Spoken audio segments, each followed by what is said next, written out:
Tuna kwenda kwenye maombi ya pamoja, kila mmoja amshukuru Mungu kwa ajili ya siku ya leo, na umuombe Mungu aweze kukukumbuka, asikupite anapotembelea watu wengine, na wewe akutembelee pia. Anza kuomba katika jina la Yesu. Baba, asante kwa sababu ya neema, kibali na nguvu yako ya pekee. Ninakushukuru kwa kuwa wewe ni Mungu, zaidi yako hapana mwingine. Mamlaka yako ni ya ajabu katikati yetu. Roho Mtakatifu, naomba chukua nafasi katikati yetu siku hii ya leo. Achilia neema yako na mkono wako wa baraka usiondoke kwetu. Angalia mahitaji ya watu wako, shida zao na namna wanavyosogea mbele yako. Ninaomba wakumbuke Bwana, wavike uweza wako na nguvu zako. Ondoa kila mateso yaliyo kinyume chao. Ondoa kila laana iliyo kinyume chao. Ondoa uharibifu ulio kinyume chao. Wape baraka za pekee kuanzia sasa. Mkono wako wa neema na baraka usimame katikati ya kila mmoja. Natabiri ushindi katika jina la Yesu. Natabiri baraka katika jina la Yesu. Natabiri amani kwa kila mmoja kwa jina la Yesu. Natabiri furaha ya Kristo isimamie maisha ya kila mmoja wetu. Mkono wako waangalie wajane walioko hapa. Mkono wako waangalie yatima walioko hapa. Mkono wako watazame wagonjwa walioko hapa. Mkono wako usimame na watu wenye dhiki walioko hapa. Watazame watu waliokata tamaa. Watazame watu waliovunjika moyo. Watazame waliodhulumiwa haki zao. Watazame ambao wametangaziwa kifo. Watazame wasio na watoto. Watazame hawa wanaosumbuliwa na madeni. Watazame walioachwa. Watazame wanaologwa. Bwana, mkono wako usimame katikati yao. Ninatangaza siku ya leo ya upako wa kupaa juu kimafanikio. Kila mmoja wetu mkumbuke. Katika jina la Yesu Kristo tuseme amen. Na msikilizaji, mahali ulipo, tuna jambo zuri sana leo hapa. Tuna ibada kubwa kabisa inayokwenda kwa jina la upako wa mafanikio wa kupaa juu kama nini? Kama tai. Wangapi wamechoka kubaki chini? Haleluya. Haya, ukipaa juu usiwasahau wazazi wako, usisahau ndoa yako, usiwasahau waliokusaidia ukiwa na dhiki. Kuna watu wengi sana waliwahi kupata bahati ya kupaa juu kimafanikio. Wake zao wanajuta, kwa nini huyu jamaa alipata pesa? Haleluya.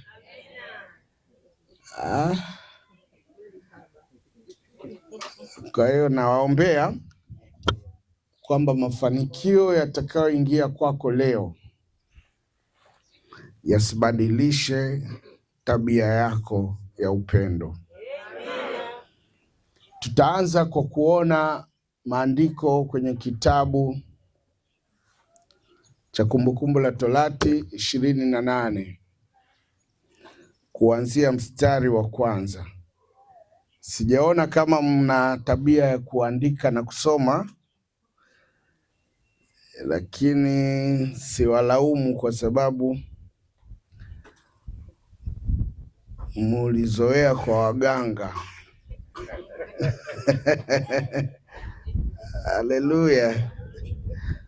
Kwa siwezi kuwalaumu, maana ukishaenda kwa mganga unamwachia kila kitu yeye mwenyewe. Lakini tuanzie 28 hapo. Kama unaweza ukaandika itakuwa baraka, hutasahau kirahisi. Kwa utakaposikia sauti ya Bwana Mungu wako kwa bidii kutunza kuyafanya maagizo yake yote ni kuagizayo leo, ndipo Bwana Mungu wako atakapokutukuza juu ya mataifa yote ya dunia.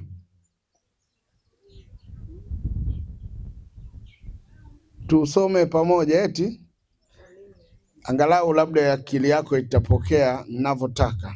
Sema, itakuwa utakaposikia sauti ya Bwana Mungu wako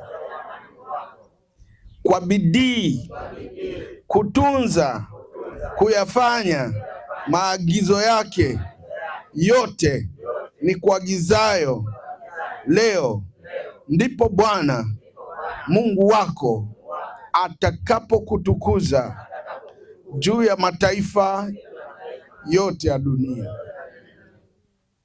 Kule chini nitasoma mwenyewe. Lakini mstari wa pili anasema, na baraka hizi zote zitakujilia na kukupata usikiapo sauti ya Bwana Mungu wako. Utabarikiwa mjini, utabarikiwa na mashambani. Utabarikiwa uzao wa tumbo lako na uzao wa nchi yako na uzao wa wanyama wa mifugo, maongeo ya wadogo wa kondoo zako. Litabarikiwa kapu lako na chombo chako cha kukandia unga. Utabarikiwa uingiapo, utabarikiwa utokapo. Bwana atawafanya adui zako wainukao juu yako kupigwa mbele yako. Watakutokea kwa njia moja, lakini leo watakimbia mbele yako kwa njia 7. Bwana ataiamuru baraka ije juu yako katika gara zako na katika mambo yote utakayotia mkono wako, naye atakubarikia katika nchi akupayo. Sasa twende polepole. Mimi naomba Mungu anisaidie niwe na lugha ambayo inaelewana sana na wewe. Ukianzia mwanzoni pale, Nabii Musa anawaambia watu, leo kama mtasikia sauti ya maagizo ninayowaagiza mimi na kuyatunza na kwenda kuyafanyia kazi, ndipo Bwana Mungu wenu atakapo wabariki. Sawa jamani? Amina. Na kuwatukuza.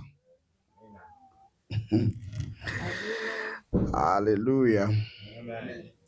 Lakini ngoja niendelee mstari wa 9. Anasema, Bwana atakuweka uwe taifa takatifu kwake, kama alivyokuapia, utakaposhika maagizo ya Bwana Mungu wako na kutembea katika njia zake.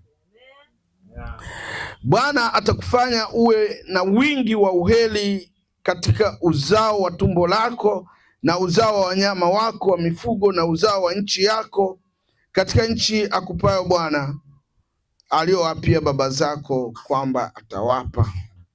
Atakufunulia Bwana hazina yake nzuri, nayo mbingu, kwa kutoa mvua ya nchi yako kwa wakati wake, na kukubarikia kazi yote ya mkono wako, nawe utakopesha mataifa mengi, wala hautakopa wewe. Bwana atakufanya kuwa kichwa, wala hautakuwa nini? Mkia. Hiyo sio ngonjera, wana wa Mungu, ni Bwana asema hivi. Age mzee mkao mnakalili tu kama odiodi, twaingia uwanjani, tumefika. Hili ni neno la Mungu. Haya, Bwana atakufanya kuwa kichwa wala si mkia, nawe utakuwa juu tu. Juu tu. Hebu sema juu tu. Hakuna kushuka chini. Watafurukuta wachawi wakurudishe, wakiamka watakuona pale juu walipokuona. Upo tayari kubaki juu tu? Kuna watu utawashangaza sana baada ya huu mkutano.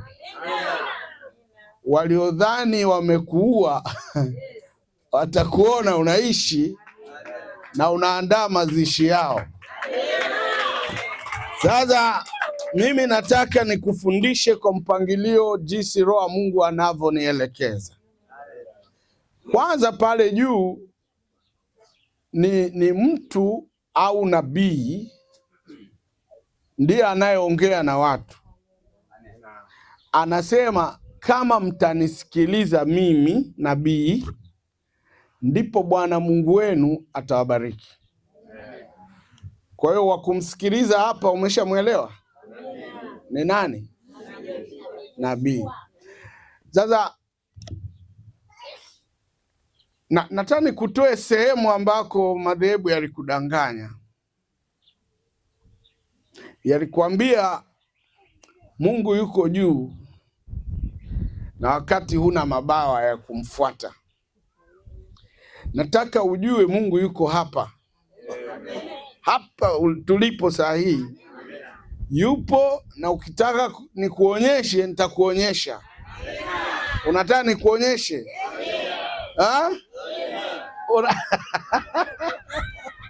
Unataka kumwona?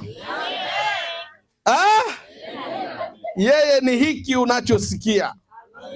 Hili neno unalosikia kwenye masikio yako ni yeye. Mimi nimekuletea tu muone alivyo mwema. Ndio maana anaongea na wagonjwa wanapona. Shalom. Sasa ni muhimu sana usikilize maneno yake aliyoweka kwenye kinywa cha nabii. Nabii hapa hazungumzii sheria, Torati, Zaburi, Injili au amri 10. Anazungumzia anachowaambia saa hiyo. Ndio maana ukisema pale chini anasema mtafanikiwa kama mkitembea kwenye njia, katika njia zake. Kwa kuna njia zake. Na ukisoma Mithali anasema napita katika njia za haki ili niwarithishe mali wanipendao. Zaburi 84 anasema heri mtu yule ambaye nguvu zake zinatoka kwa Mungu na njia ziendazo Sayuni ziko moyoni mwake. Akipita kwenye bonde la vilio, hilo bonde huvikwa baraka. Kwa kuna kitu hapo ambacho natakiwa unoti, kinaitwa njia. Njia za Mungu. Wana wa Mungu, Mungu yupo na anatupenda. Lakini tunaangamia na tunateseka kwa sababu moja tu, hatuzijui njia zake. Biblia inasema waliangamia kwa sababu hawakuzijua njia zake. Sasa mimi niko hapa leo nikuonyeshe njia. Amina. Asante mama, umenitia moyo. Najaribu kuongea na watu ambao wameshalogwa sana. Kwa hiyo sasa muda wote unawaza yule jamaa atakufa lini, nabii angeongelea habari ya kufa yule jamaa yule pale. Lakini nataka nikwambie mafanikio yako ndio yatakayomuua, sio wewe. Sasa nisikilizeni, Mungu anisaidie. Najua mnanisikiliza, labda mimi ndo sijui namna ya kuambia. Kwa hiyo nimuombe Baba anifundishe. Baba Mungu, nifundishe kuongea na watu wako. Hawa watu wasipoelewa ulichonituma kuambia, nitakuwa nimekaa siku zote hizi hapa bure. Nipe lugha ambayo kila mmoja ataipokea kwa jina la Yesu Kristo. Amen. Amen. Sasa mchukue Mungu alivyo, ni roho. Sawa? Halafu akitaka kuja kukusaidia wewe, kuna utaratibu huwa anautumia. Anavaa mwili, anakaa ndani ya mtu. Leo yuko ndani ya nabii. Halafu humfunulia nabii njia zake ambazo hazijawahi kuwemo kwenye moyo wako, za jinsi utakavyofanikiwa. Sasa nabii akisimama mbele yako, msikilize yeye. Umewahi kuona kwenye Biblia wakati Bwana Yesu anabatizwa, alishuka Roho wa Mungu kama hua, kwa mfano wa hua, akasema, huyu ni mwanangu mpendwa, msikilizeni yeye. Kwa hiyo Mungu humpa nabii kila kitu kwa ajili yako. Wewe unapaswa kumsikiliza nabii. Kile anachokueleza nabii saa hiyo hiyo ndicho kilichobeba muujiza wako saa hiyo, kwa sababu chenyewe ni neno, na neno ni Mungu. Hautakutana na Mungu kamwe nje ya neno lake. Huwezi kumwona, yeye ni neno. Yohana 1 anasema, hapo mwanzo kulikuwako neno, naye alikuwa kwa Mungu, huyo neno alikuwa Mungu. Lakini napendelea maandiko haya ambayo Musa anawaambia wana wa Israeli kwamba mkinisikiliza mimi, Mungu wenu atawabariki. Maagizo ninayo hapa. Sasa ngoja nikuonyeshe maagizo kadhaa ambayo manabii wamewahi kuyatoa.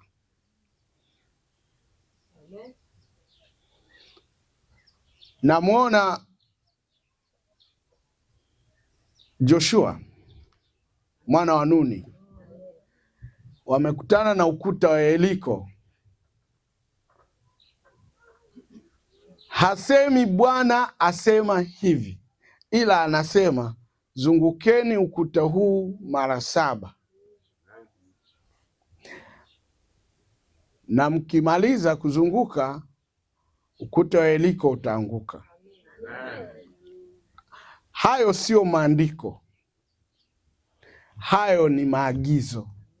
Ni Bwana asema hivi sasa. Na kanisa limepoteza jambo hilo muhimu. Ndio maana miujiza na uponyaji wa nguvu za Mungu hauonekani kwenye maeneo yetu mengi ya ibada, kwa sababu kanisa limebeba maandiko vema, lakini limepoteza Bwana asema hivi sasa. Yaani Mungu haongei leo, na yeye hawezi kufanya jambo bila kusema. Kama alivyoanza, alisema iwe mbingu ikawa, vile vile leo ili wewe upate muujiza, lazima Mungu aseme hivi sasa kuhusu wewe. Sasa kama tunaona alikuwepo Elisha, alikuwepo Naaman. Elisha akamwambia Naaman kajichovye, sawa, kwenye maji ya mto Yordani mara 7.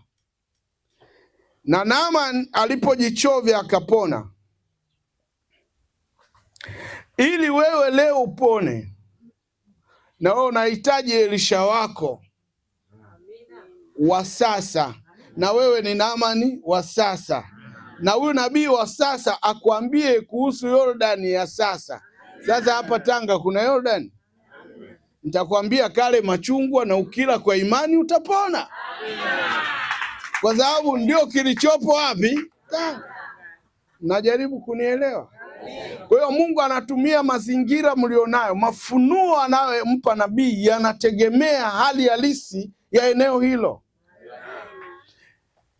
Elisha alipomwambia Naaman kajichove kwenye maji ya mto Yordani, hakusoma popote palipoandikwa.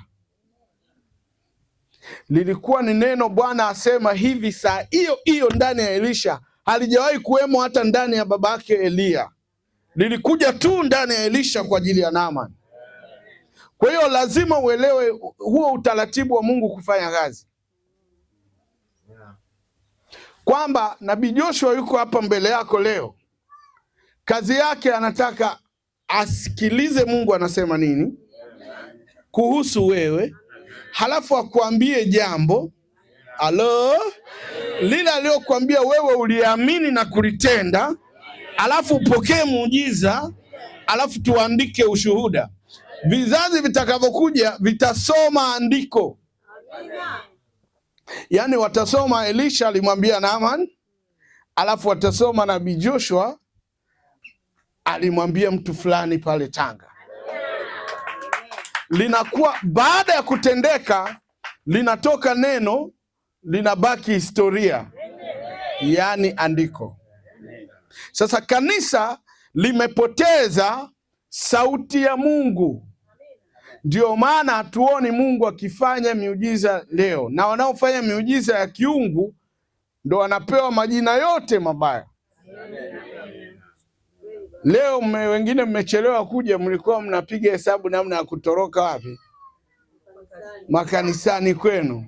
Wengine mmeaga tunaenda harusini, sijui msibani, mjomba anaumwa, kumbe mnakuja wapi? Kwa nabii.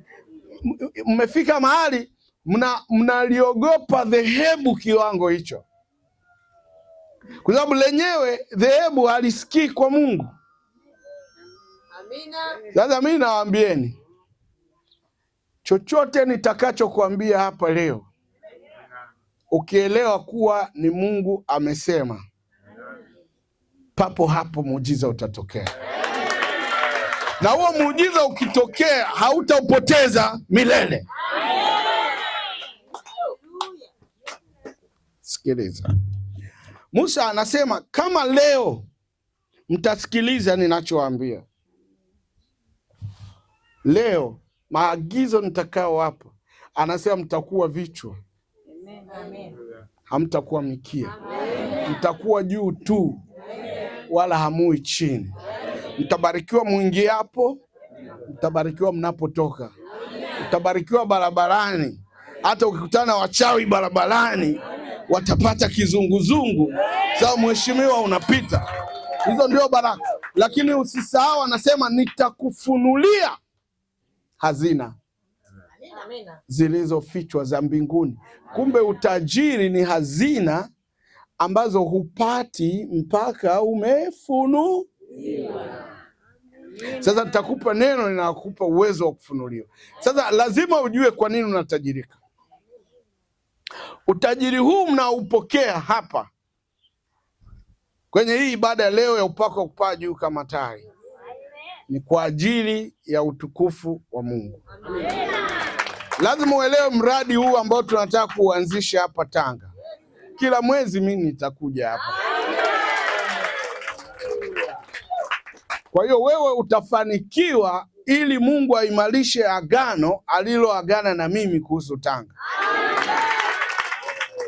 Haya, kasome Kumbukumbu la Torati 8:15 mpaka 18. Anasema fedha yako itakapoongezeka, dhahabu yako itakapoongezeka, fedha yako itakapoongezeka, kila ulicho nacho kitakapoongezeka, mifugo itakapoongezeka, anasema usije ukamsahau Bwana Mungu wako aliyekutoa katika hali ya umaskini. Mstari wa 18, Kumbukumbu la Torati 8:18, anasema bali utamkumbuka Bwana Mungu wako, maana ndiye akupaye nguvu za kupata utajiri. Kwa nini? Ili alifanye imara agano aliloagana na baba zako. Kwa hiyo mimi ni baba yako wa kiroho. Mungu amenipa agano niikomboe Tanga. Siwezi kuikomboa Tanga bila utajiri. Tukitaka tuweke matangazo, mabillboard yale makubwa, kila redio iongee hapa, panatakiwa uweke hata milioni 200. Kila mtu asikie. Alafu ndo waje watu wengi, sio? Sasa ili watu hao wapate hizo habari, lazima mtu fulani atajirishwe. Nataka uelewe mahesabu yangu, kwamba nimetumwa nikutajirishe. Alafu mwezi wa 5 tukutane. Uniambie umepiga hatua kiasi gani na uweze kutoa sehemu ya utajiri huo kwa ajili ya kazi ya Bwana, kuimarisha agano. Kwa sababu wako wawili katika dunia. Yuko mmoja ameumbwa kwa ajili ya utukufu wa Bwana, ajenge ufalme wa Mungu, na yuko mwingine kwa ajili ya ibilisi. Ndio maana kuna wachawi, alafu kuna manabii. Mahali ambapo nabii hayupo, mwanangu, mganga wa kienyeji anastawi. Sababu watu hawana kwa kuuliza, si ndio? Akija nabii, soko la wachawi linaanguka. Sasa nakwenda na wewe unielewe kwamba hii roho ya utajiri itaingia ndani yako. Ni roho itaingia. Sasa kama hutaki kupokea roho, ondoka. Maana asante binti yangu. Maana wamewambia mtapokea maroho huko. Mwambie ndio, bila roho huwezi kutoboa. Hata Yesu aliwaambia wanafunzi, msiondoke Yerusalemu hadi mtakapopokea nguvu, akiisha kuajilia Roho Mtakatifu juu yenu. Ukiona mtu anafanikiwa, kuna roho ya mafanikio. Ukiona mtu ni maskini, ana roho ya umaskini. Hivi umewahi kusikia mtu unasema, yani huyu ana roho mbaya? Ile tabia yake mbaya sio ya kwake, ni roho iko mle ndani. Sawa jamani? Na yupo mwenye roho nzuri. Sasa Mungu ameumba wawili. Mmoja humtajirisha yeye kwa utukufu wake, na mwingine hufanikiwa kwa mifumo ya kishetani ili aangamie. Na lazima ujue mafanikio ya wasio haki yatawaangamiza. Ndio maana kulikuwa na watu wawili kwa bustani ya Eden. Unajua hiyo? Kulikuwepo na Adamu, kulikuwa na Hawa. Adamu alikuwa rohoni na Hawa alikuwa mwilini. Shetani alifaulu kumdanganya Hawa. Kulikuwa na Kaini na Habili. Habili alifanikiwa kuongea na Mungu. Kaini alipotea, sio? Kulikuwa na Isaka, afu na kulikuwa no. Isaka na Ishmaeli. Isaka alibarikiwa kwa mkono wa Mungu. Kulikuwa na Yakobo na Esau. Yakobo alifanikiwa kwa mkono wa Mungu. Sawa? Kulikuwa na Yusufu na Ruben. Yusufu alifanikiwa kwa mkono wa Mungu. Kulikuwa na Manase na Efraim. Naona? Manase alifanikiwa kwa mkono wa Mungu. Kulikuwa na Musa, alafu kulikuwa na yule Kola. Unakumbuka? Kola aliangamia na watu wake, na Musa alifanikiwa. Kulikuwa na Joshua, alafu kulikuwa na Kalebu. Mungu ameweka wawili. Kulikuwa na Petro, alafu kulikuwa na Yuda. Hata Yesu anaposulubiwa msalabani alikuwa nao ngapi? Wawili, mmoja kulia, mmoja kushoto. Mmoja alisikia sauti ya Mungu na mwingine aliikataa. Kwa hiyo kwenye dunia tuko wawili. Yupo aliyepanga kukuua na yupo aliyepanga kumuua anayetaka kukuua. Nitamuua anayepanga kukuua. Piga makelele kama umeelewa. Sasa maelekezo ninayokuambia ni ya msingi sana. Hayo ndio yamebeba muujiza. Umesikia mzee wangu? Iko hivi. Ukishafika kwenye madhabahu ya nabii hapa, unapaswa kunisikiliza na kuelewa kila ninachokuambia ni Mungu amenielekeza. Ndio maana jana niliwaambia kwamba usidhani kwamba Mungu anaanzia hapa kuhusu wewe, kwamba saa hizi nianze kusema Mungu uko wapi kwa ajili ya huyu mama. Hapana, nilishaomba na wewe uliomba. Mungu ametukutanisha nikupe majibu yako ukamtumikie. Kwa sasa nakuelekeza walipoishiwa divai, walimwendea Mariamu wakasema, tumetindikiwa na divai. Mariamu aliwaambia hivi, yote ambayo Yesu atawaambia fanyeni. Amina. Kwa hiyo nitakachokuambia leo hapa, kubali. Huo ndio ufunuo, ndio muujiza umejificha hapo. Takuonyesha. Wakati Bwana Yesu anampaka matope yule kipofu kwenye macho na anasema kanawe, kulikuwepo na Torati, unajua? Kulikuwa na Zaburi na vitabu vya manabii. Lakini Bwana Yesu hakusoma kile, hakutumia lile andiko, ila yeye anajua tu ameandikiwa kuwafungua vipofu. Jinsi gani atawafungua ni ufunuo anaopewa. Yesu alisema, kaponyeni wagonjwa. Sawa? Amen. Jinsi gani atawaponya ni ufunuo, ambapo Mungu amenipa sasa ufunuo jinsi ambavyo wewe utakuwa tajiri.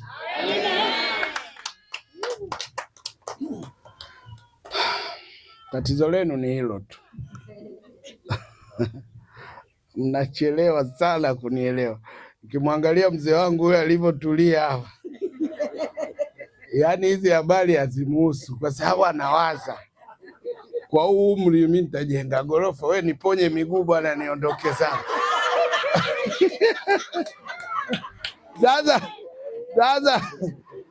Sasa wewe ukipona hilo tatizo alafu ukaenda kulala na njaa, maana yake nini? Natabiri jioni ya leo ufanikiwe katika jina la Yesu. Kwa hiyo nitakuonyesha. Mjane mmoja alikuwa na madeni, alienda kwa nabii, akamwambia nabii, nina madeni na rehani niliyoweka ni watoto, na mdeni amekuja kubeba watoto wangu wakawe watumwa wake siku zote za maisha yao. Ndio mkataba unavyosema. Leo hii nakutana na wazazi wengi sana, wanasema nimezaa watoto wazuri, nimewasomesha, nimewapa nguvu, wamefanikiwa, wamenisahau. Usiwalaumu watoto wako, wamechukuliwa na mdeni wako. Watakuwa watumwa wake milele. Sasa kupitia ibada hii leo nikwambia, andika jina lako hapo, na kila ulichokizaa kitakombolewa, kwa sababu Biblia inasema watoto wako watafundishwa na Bwana, na nitayamuru mashariki, magharibi, kusini wasizuie, na watoto wako watakuja watakuja, watasema hapa ni nyumbani, nao watapajenga mahali palipoachwa ukiwa. Kwa hiyo usiogope, watoto wako wanarejea. Lakini ukweli ni kwamba kuna wadeni, mizimu inadai. Unajua nyinyi hamjui hiyo siri. Iko hivi, mababu na mababu wale wa nyuma ambao wewe hujui, unajua walikuwa wanaabudu nini ambacho sio Mungu wako? Zile ibada zao za matambiko walishaweka rehani. Walikuwa, ili watoto wao wawe salama, walikuwa wanachukua kondoo, ng'ombe, wanachinja, wanatoa makafara, mizimu inakunywa damu, basi watoto wana survive. Miaka ilivyoendelea, vile vizazi vya madhabahu zao wamefariki, shule, tamaduni zimebadilika, kila kitu, yale mambo hakuna anayoyajua leo, lakini mizimu ipo, bado inataka huduma na hakuna anayehudumia. Sawa? wanachukua sasa watoto wako, kwa sababu wanakudai. Sasa wakishachukua watoto wako, wanatiwa mihuri ya kwamba hawa wanapaswa kutumikia dunia, wasifanikiwe maisha yao yote. Kwa hiyo wakisha kwenda huko, mizimu ndio inayochagua mwanao aoe nani, aolewe na nani. Kwa hiyo mizimu ikimkutanisha mwanao na mke wa kumdhibiti, baada ya harusi, yule mwanamke anasema mama yako na baba yako wanaloga watoto wetu, kwa acha kuwasiliana nao. Unaona mwanao amefanyaje? Yule mama anamwambia Elisha, watoto wangu hii leo wanachukuliwa wakawe watumwa, kwa sababu marehemu baba yao alikopa. Maelewa? Mjane hana namna, amekimbilia kwa nabii. Hata wewe maisha yako hayaendi.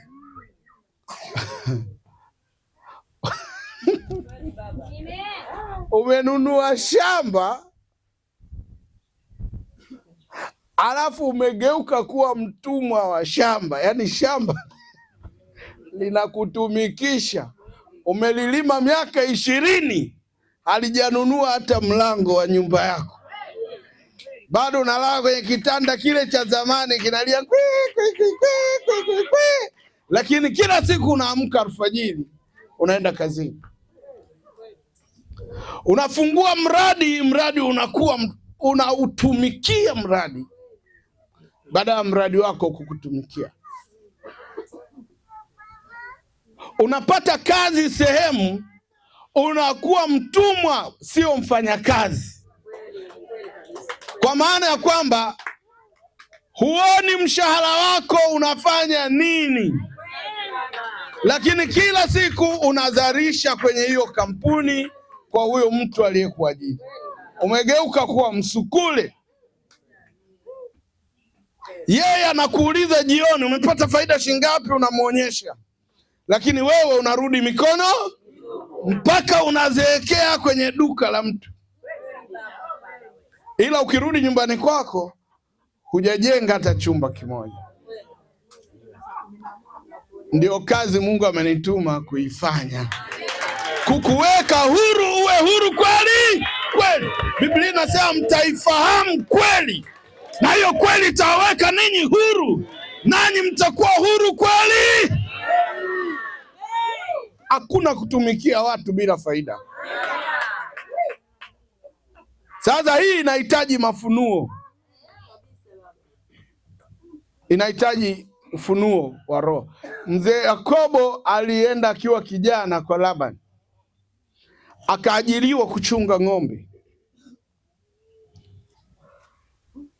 na Labani akatengeneza mfumo wa kumfanya Yakobo awe mtumwa. Yakobo akamlilia Mungu, Mungu akampa ufunuo, akamwambia chukua fito za milozi. Walikubaliana hivi kwamba utakuwa unachunga ng'ombe wangu, na Labani akaangalia ng'ombe wote alionao, akagundua kuna rangi ambayo ni adimu sana kwenye mifugo yake. Ng'ombe wenye mabaka hawazaliwi. Alafu ndo akamwambia Yakobo, bwana nakupa hawa ng'ombe. Si anajua hiyo mbegu hana kwenye zizi. Anasema ng'ombe akizaliwa na mabaka ni wa kwako, rangi zingine zote zangu. Lakini huku ana uhakika kwamba kwenye zizi lake hana hiyo mbegu, kwa hiyo hawatazaliwa na Yakobo ataendelea kuwa mtumwa.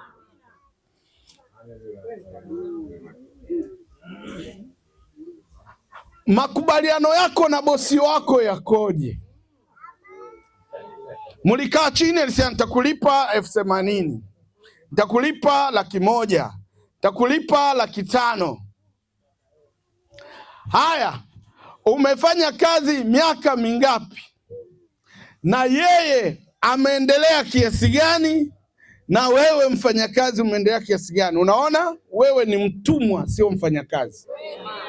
Wapo watumwa wa umma wanafanya kazi, ni mwalimu au daktari, mwisho wa mwezi ukifika hana hata shilingi.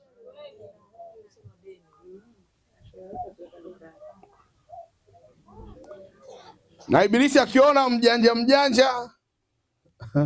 binti yangu, naona unanipiga jicho kweli. Akiona mjanja kama wewe una malengo, anakupa mchumba tapeli, anakwambia kakope milioni 3 I love you baby. Unaenda unamkopea baby, unampa, amemaliza.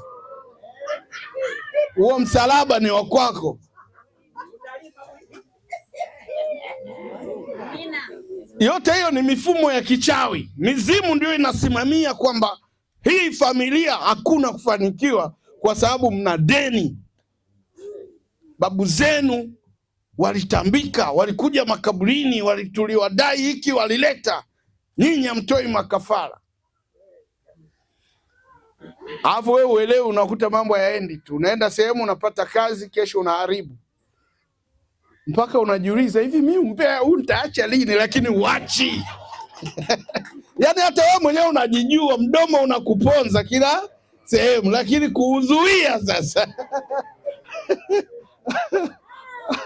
Wajikuta tu umeshalopoka, umeharibu. Haleluya. Sasa sio wewe mwanangu, wanaosumbua humo mdomoni ni mizimu.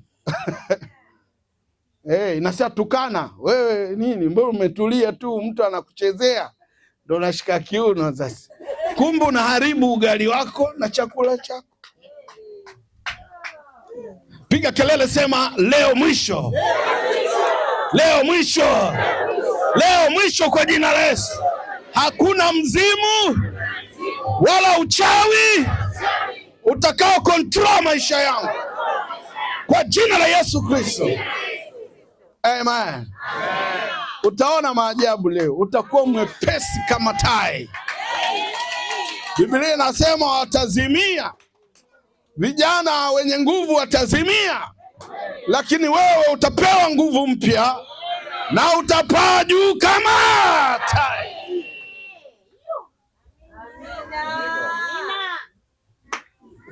Watoto wako watabarikiwa. Haki umepambana sana na tabia za watoto hazieleweki. Kuna binti moja nilikutana naye, alisema huyu mwanaume nayeishi naye ni wa 9. Kila nikiolewa nakaa miezi 2, 3 naachika. Nikamuuliza, unafukuzwa au inakuwaje? Akasema nafanya matukio.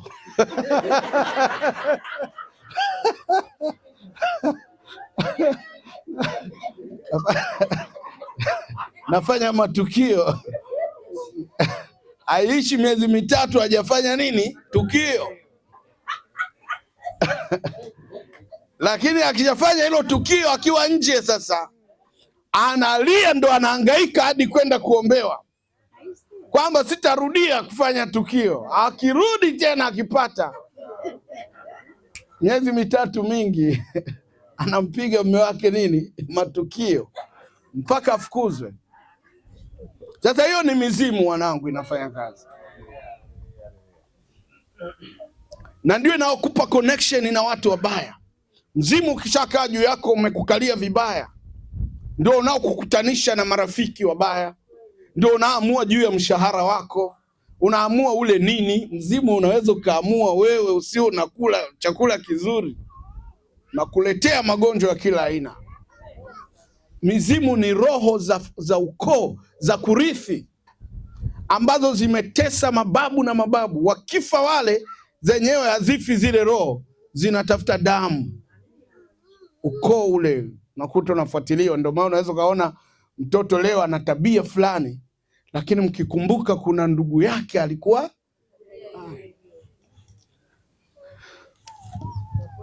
Ndio maana nimewambia leo niletee jina tu, kesi inaishia hapo. Yaani soma jina lako, nikatamka juu ya jina lako, mambo yanabadilika. Hawatalijua tena jina lako, litafutika kule kwenye misingi, kule walikoweka kitovu chako, walikoweka matambiko. Kuna vitu vitaharibiwa. Hautasomeka kwenye lada ya kuzimu, utasomeka mbinguni. Piga kelele, sema ndio. Ndio maana Biblia inasema aliposhuka chini aliteka mateka, alipopaa juu aliwaachia wanadamu vipawa. Kwa hiyo lazima tuteke mateka kule chini. Walibaki na kitu gani cha kwako ulipozaliwa? Wengine hata wao wenyewe hawakufanya hivyo vitu, lakini walionewa na wachawi, wakasema huu ukoo wote kabisa kabisa hata kuwepo mtu wa maana. Nakutana na watoto wamesoma, wanatembea tu na bahasha, hawapati kazi. Au wamesoma, amefika mahali mtoto ana akili nzuri kweli, mpaka mwenyewe mtoto wako wa kiume ukimwona, unasikia nimepata baba. Na hivi baba yake alikuwa kichwa ngumu, alikutelekeza. Sasa una matumaini kwa mwanao, si ndio? Baada ya muda mfupi unakuta ameanza kuvuta bangi, amebadilika. Huwezi kumrudisha tena, kwa sababu kinachofanya kazi ndani yake ni roho za mizimu. Elimu hii wengi hamnayo, unateseka. Ukitaka kujua wewe ni mtu wa mafanikio, pima kichwa chako. Unakuta una mawazo ya utajiri kweli kweli. Unajua maskini wa hawazi utajiri. Lofa hawazi utajiri, hata umwambie nini. Halo? Lakini mtu aliyelogwa, ambaye ni tajiri lakini kalogwa, hata angekuwa mlevi, atatembea, lakini atakwambia siku moja nitajenga. Nitajenga. Kwa nini? Ni kweli ana nyota ya utajiri, ila kalogwa. Sasa wakati mwingine dishi linakamata, kumbukumbu zinarudi. Anaweza kumwambia hata wewe nyumba unanibabaisha nini bwana, mimi nitajenga gorofa. Ujue hilo gorofa liko ndani yake, lakini kalogwa. Maskini huwa hatamani mafanikio, hana habari nayo. Hata ukipita uone wenzako wanajenga, wewe huna habari. Ukiona uko hivyo, elewa wewe kuisha habari, wewe ni marehemu bwana. Wewe ndio maskini wa dunia. Lakini kama roho inakuuma, unatamani uvae vizuri, unatamani ule vizuri, unatamani watoto wako wafike mahali fulani, ndivyo ulivyo, na unapokea hiyo roho ya utajiri leo. Unapokea leo kwa jina la Yesu. Unapokea leo kwa jina la Yesu. Unapokea leo kwa jina la Yesu. Hayupo anaweza kazuia hili neno la nabii. Kuna watu wamekukwamisha eneo fulani, na wamesema uwe mtumwa. Ndio maana Sulemani anasema, nimeona maajabu, watumwa wamepanda farasi, halafu wafalme wanatembea kwa nini? Kwa miguu. Unaelewa maana yake? Wako watu waovyo kabisa hapa duniani, wana pesa, wana maisha mazuri, lakini watu wa maana, wa busara, mtu ambaye angeweza kusaidia na watu wengine, kila kipambana anakwama. Tunawashusha waliopanda farasi wako kimakosa, na unaenda kumpanda farasi wako. Pokea neema ya kupanda juu ya farasi wako, utapaa. Haleluya! Wangapi wanaelewa ninachomaanisha? Mnakubali au hamkubali? Unaanza kuona mwanga, utatoka kwenye utumwa. Utatoka kwenye utumwa. Utatoka kwenye utumwa. Lengo la Mungu ni kwamba ukipanda mbegu uvune upate faida. Biblia inasema Isaka alipanda mbegu, akapata kipimo kimoja cha mbegu kwa vipimo 101. Lakini wewe unapanda vipimo 10, unavuna vipimo 5. Yaani mtaji unakatikia wapi? Shambani. unafuga mifugo inakufa. Biblia inasema wana wa Israeli walimwambia nabii Elisha, nchi hii ni njema na inafaa kwa kilimo, lakini nchi hii maji yake yanazaa nini? Mapooza. Kila mbegu tunaopanda inakufa. Nabii akawaletea maji, akatia chumvi ndani ya kijito cha maji, na nchi hiyo haikuzaa mapooza tena. Mapooza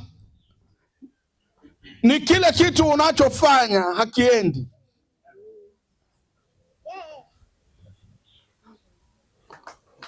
Unamnunua ng'ombe kwa jirani yako, amenenepa, anapendeza, akija nyumbani kwako anakuwa tasa. Mungu amenituma nikuonyeshe njia iliyo kweli, lakini lazima ukubali tufanye agano leo kwamba Mungu anakutajirisha kwa ajili ya kazi yake basi, ili atukuzwe. Na kazi yake ni kuhakikisha huo utajiri ulionao haumpi machozi mwingine, haumpi machozi mkeo, hauwapi machozi watoto, hauwapi machozi majirani. Na wanaume wengi hawaelewi jambo hili. Mke wako akilia, Mungu anamtetea. Ndio maana Biblia inasema waheshimuni wake zenu ili maombi yenu yasizuiliwe. Mwanamke kukuloga sio lazima aende kwa mganga, akikunungunikia tu lazima mambo yako yayumbe. Sasa usijifanye mbabe. Huyo mtu uliye naye ameumbwa kwa namna ya tofauti ili awe baraka kwako. Kwa hiyo mjali, mtie moyo, utaona baraka zinakuja kwako. Punga mkono kama tumeelewana. Wanaume oye, ujumbe umefika. Haleluya. Na wanawake hawahitaji vitu vingi mzee, hawahitaji vitu vingi. Ni kama mama yako mzazi. Mama hahitaji vitu vingi. 5,000 tu inaweza kumfanya mama akakutamkia Kwa ukiona una hela, nunua hata heleni hizo, zinauzwa sijui ngapi, mpe mkeo, mwambie bwana takununulia gari mwakani. Yeye anaamini hata kama hamna kitanda. Mpaka anaacha wazazi wako, anakuja kwako, ana imani na wewe.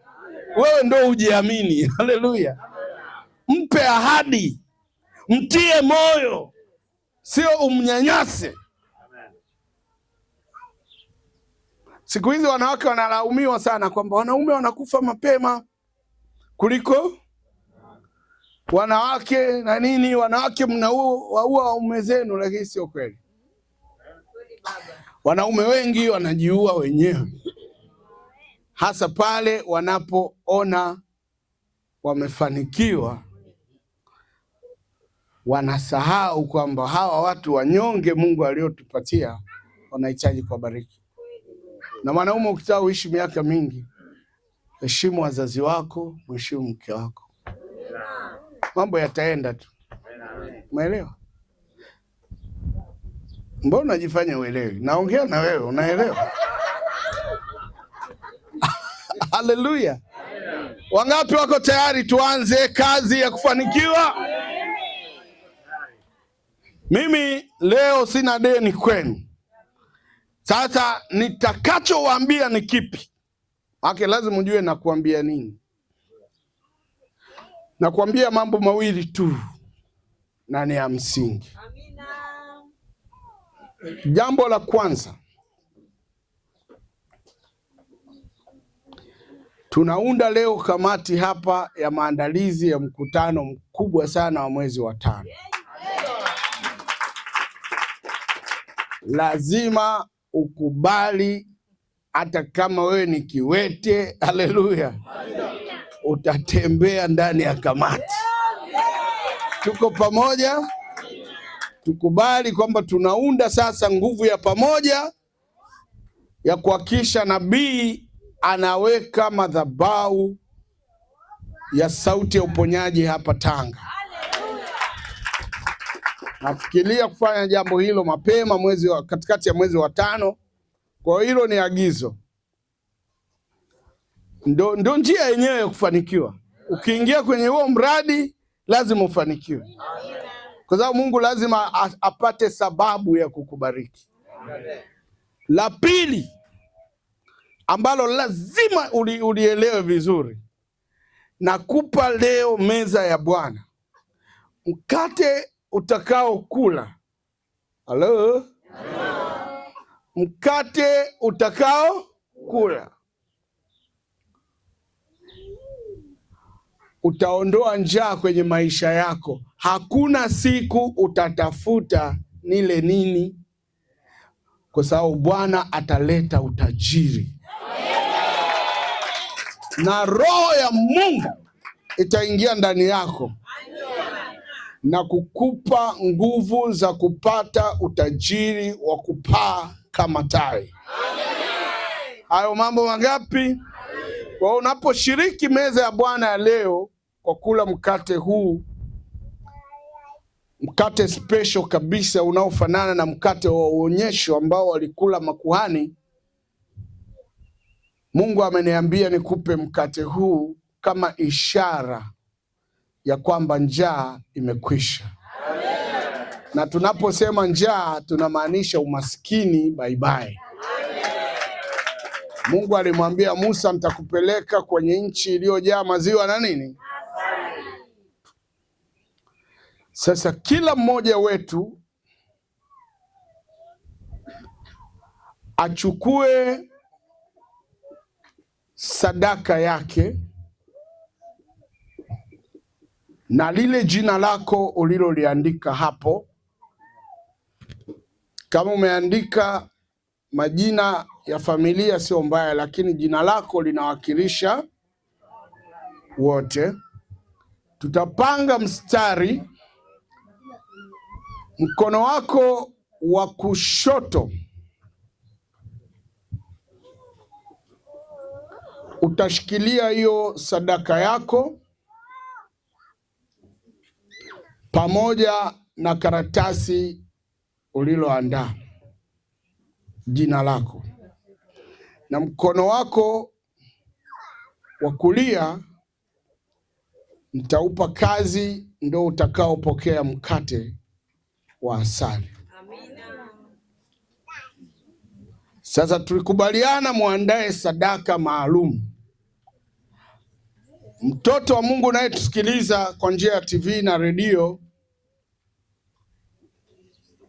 saa 3 kamili usiku wa leo tutakuja kwako kukuletea ibada. Na kwa hiyo ili upokee hizo baraka utatuma sadaka yako na wewe kwa namba 0742 12 12 12. Ukisha tuma sadaka, tunza meseji yako au itume meseji yako kwamba tayari umetuma sadaka. Usiku nitafanya maombi na kukutamkia neno kwa jambo hilo. Baada ya hayo, ninaomba sasa tutoke hewani, tubaki